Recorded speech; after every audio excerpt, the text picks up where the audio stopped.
Diagrama de caja y bigotes.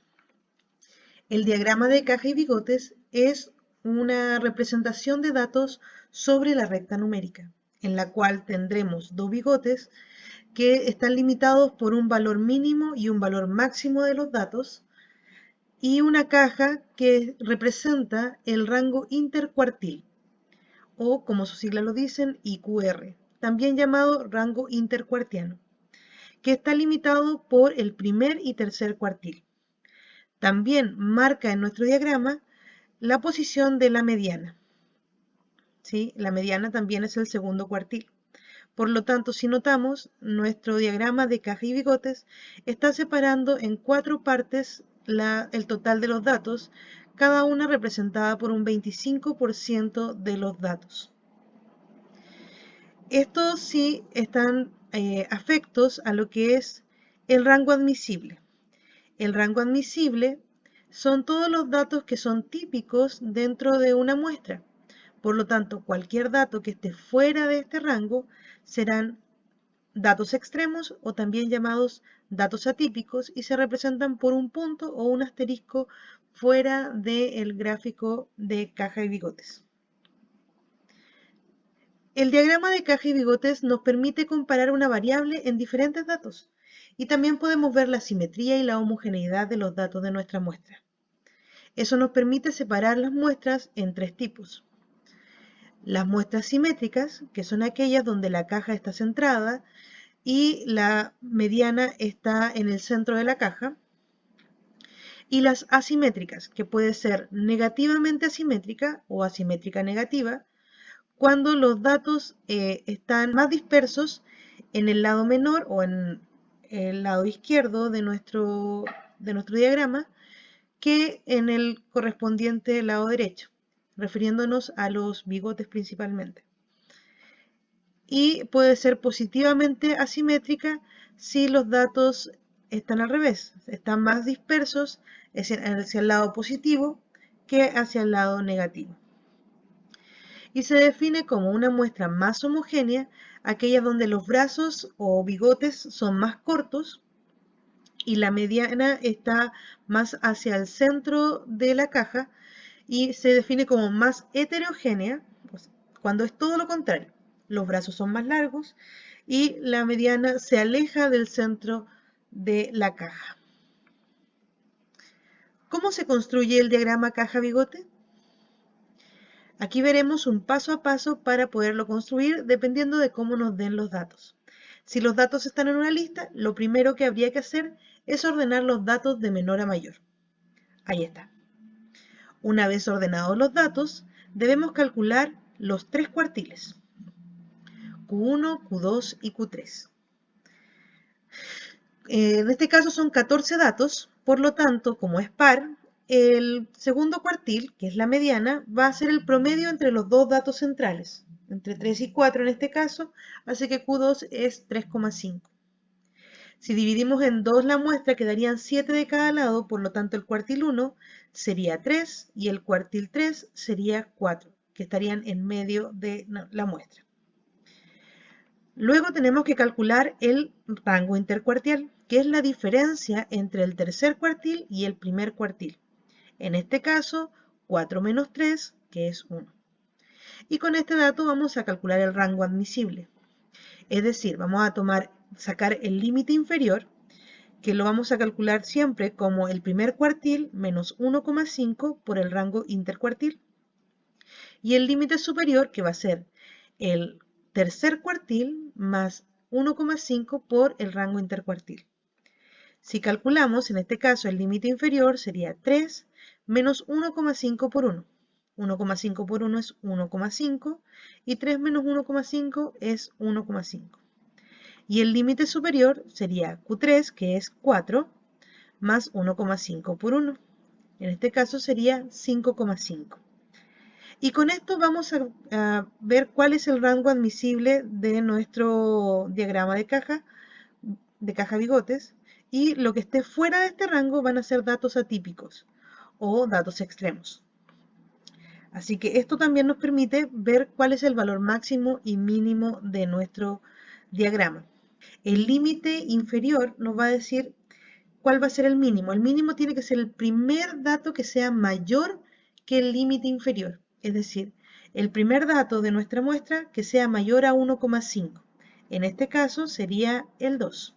Ese va a ser nuestro mínimo. Y el máximo va a ser el primero que sea menor que el límite superior. El límite superior es 5,5, así que busco el primero que sea menor que 5,5, que en este caso sería 5. ¿Sí? Y vemos que nos queda un dato fuera que va a ser un dato extremo. Y ya con esto podemos armar nuestro gráfico. Lo primero sería identificar en nuestra recta numérica el mínimo y el máximo.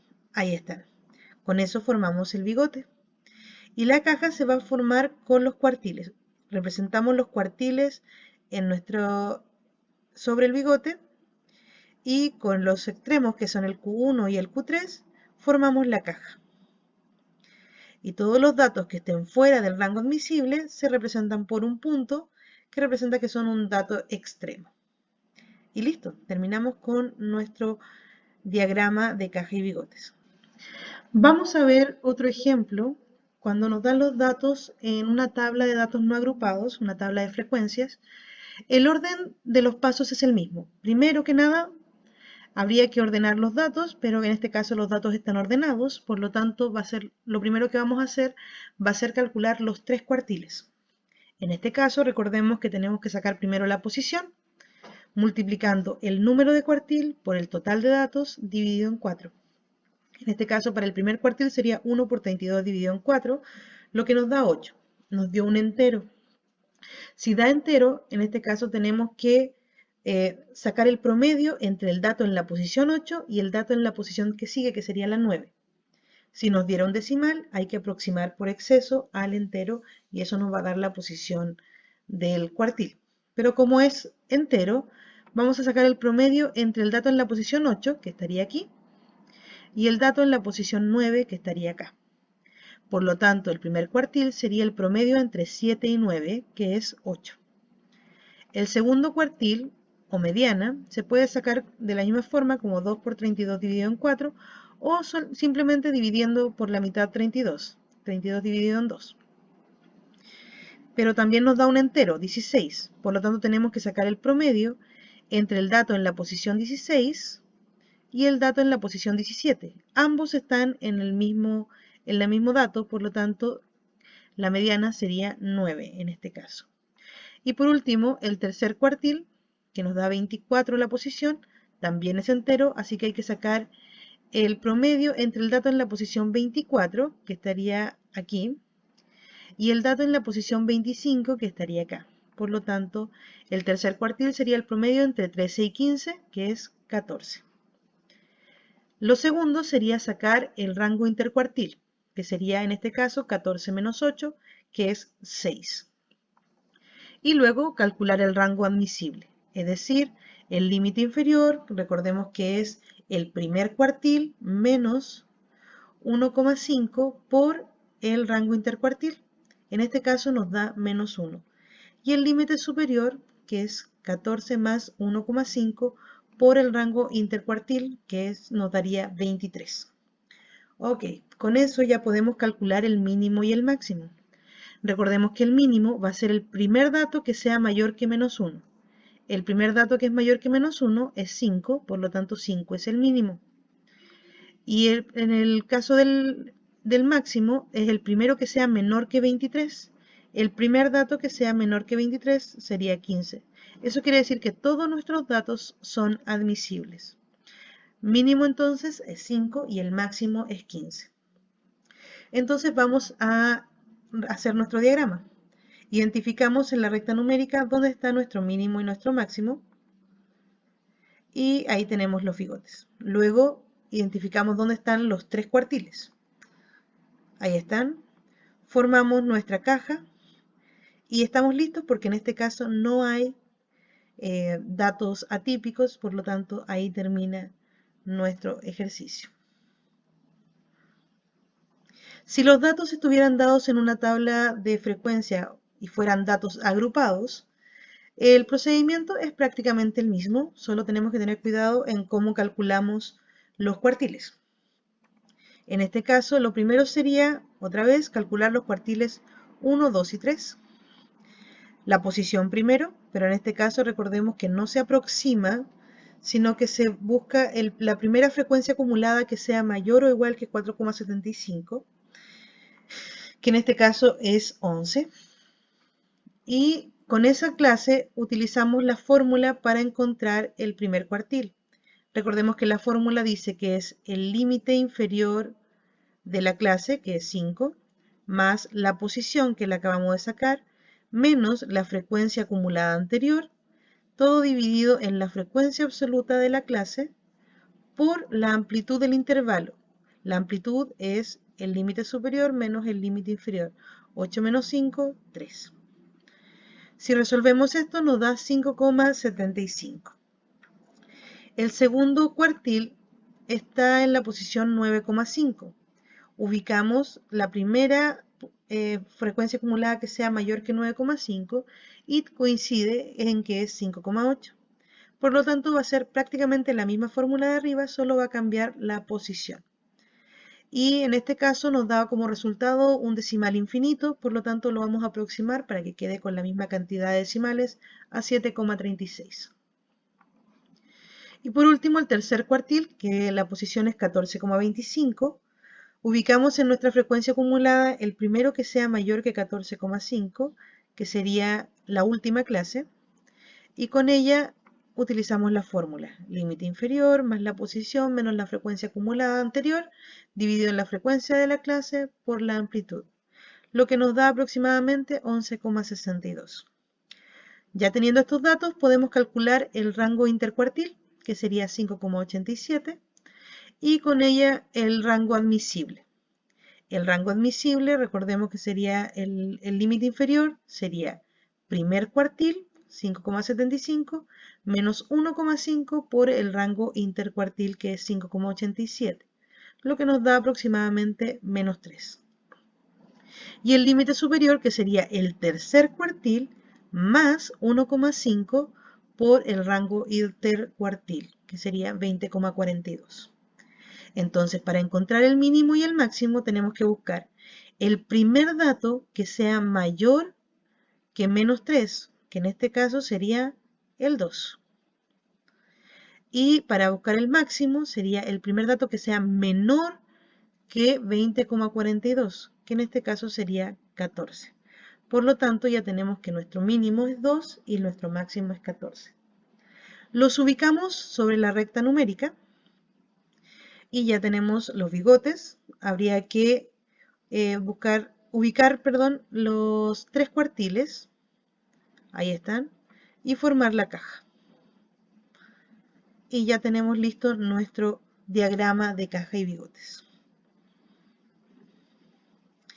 Interpretación del diagrama caja-bigotes. Para interpretarlo, lo que tenemos que hacer es tomarnos de la definición que dimos al principio. Por ejemplo, en este diagrama sabemos que el límite inferior, el mínimo, sería aproximadamente un ciento de miles de pesos. Estamos hablando de ingresos de una familia en una ciudad, ¿sí? O sea, lo mínimo que gana una persona serían 100.000 pesos. Luego, el primer cuartil estaría en 200.000, la mediana estaría en 700.000, el tercer cuartil sería 800.000 y el máximo serían 3.200.000. ¿Sí? Y que podemos decir también que, no sé, la mitad de los datos está entre 100.000 y 700.000 pesos en su sueldo. Y podemos decir que el rango intercuartil es entre 8 y 200.000, serían 600.000 pesos. Y así podemos ir sacando información de acá. Y podemos responder este tipo de preguntas. Por ejemplo, ¿cuáles son los ingresos mínimos y máximos? Ya lo habíamos visto, el ingreso mínimo serían 100.000 y el ingreso máximo serían 3.200.000. ¿Entre qué valores fluctúa el 25% más bajo de los ingresos? El 25% más bajo de los ingresos sería el primer bigote, ¿sí? Y fluctúa entre los 100.000 y los 200.000. ¿Entre qué valores fluctúa el 25% más alto de los ingresos? El más alto sería el segundo bigote y iría desde los 800.000 hasta los 3.200.000. Pregunta, ¿es correcto afirmar que la mitad de las familias gana 800.000 pesos o menos? 800.000 pesos o menos sería desde aquí hacia atrás. Desde aquí hacia atrás tenemos 25%, 50%, 75%. No es un 50%, por lo tanto no es la mitad, es un 75% el que gana menos de 800.000 pesos. Por lo tanto, no podemos afirmar que la mitad de la familia gane 800.000 pesos o menos. Veamos otro ejemplo. Un ciclista entrena diariamente como una forma de recrearse y para mantener un buen estado de salud. Él va de su casa a su trabajo en bicicleta y ha ido registrando lo que demora para constatar el progreso de su rendimiento. A partir de esos registros, construyó los siguientes diagramas de cajón, o también llamado caja bigotes, para representar los tiempos registrados durante los primeros 3 meses de su rutina. Observemos los gráficos.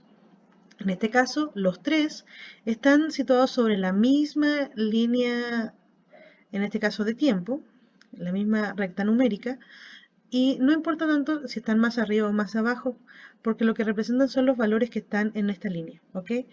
Podemos observar que, por ejemplo, el gráfico del mes 1 es asimétrico negativo, está más disperso hacia el lado negativo.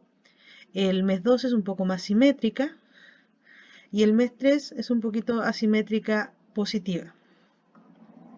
También podemos ver, por ejemplo, que el rango intercuartil en el caso del mes 1 es mucho mayor que en el caso del mes 3. También podemos observar los límites inferiores y superiores.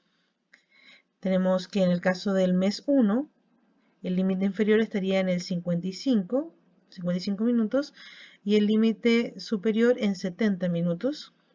En el mes 2, el límite inferior es 50 y el máximo sería 60. Y en el mes 3, el mínimo es 48 y el máximo 54. El rango intercuartil en el primer mes está limitado entre 60 y 68. En el mes 2, entre 53 y 58. En el mes 2 entre 53 y 58. En el mes 3, entre 49 y 52. Y que la mediana del mes 1 es 66, la mediana del mes 2 es 55 y la mediana del mes 3 es 50. Solo con observar los diagramas. Ahora veamos si podemos responder las preguntas. ¿En cuál de los diagramas el rango intercuartílico es el menor? Eso se refiere al tamaño de la caja. Por lo tanto, el que tiene menor rango intercuartílico es el mes 3. ¿En cuál de los diagramas se presenta una distribución más homogénea? Recordemos que para que sea homogénea, los brazos o bigotes deben ser más cortos y la mediana tiene que acercarse al centro de la caja. Al parecer, el mes 2 sería como la más homogénea. ¿Existen valores atípicos? No vemos puntos en ninguno de los diagramas. Vemos que hay puntos fuera del diagrama, por lo tanto no hay datos atípicos. ¿En cuál diagrama? Pues en ninguno. En el mes 1, al menos o sea, ¿qué porcentaje de las veces el ciclista demoró entre 55 y 66 minutos? En el mes 1 nos ubicamos en este diagrama entre 55 y 66 minutos. Hablamos de un bigote y la primera parte de la caja. Es decir, tenemos 25 más 25, tenemos un total de un 50% de veces. En el mes 2, al menos, ¿qué porcentaje de las veces el ciclista demoró entre 50 y 53 minutos? En el mes 2, entre 50 y 53, hablamos solo del primer bigote, por lo tanto, en este caso, es solamente un 25%. Y en el mes 3, al menos, ¿qué porcentaje de las veces el ciclista demoró entre 48 y 50 minutos? Hablamos desde el principio, desde el mínimo hasta la mediana, por lo tanto hablamos de un 50% de los datos. Y eso es todo, espero que les haya servido y muchas gracias por ver.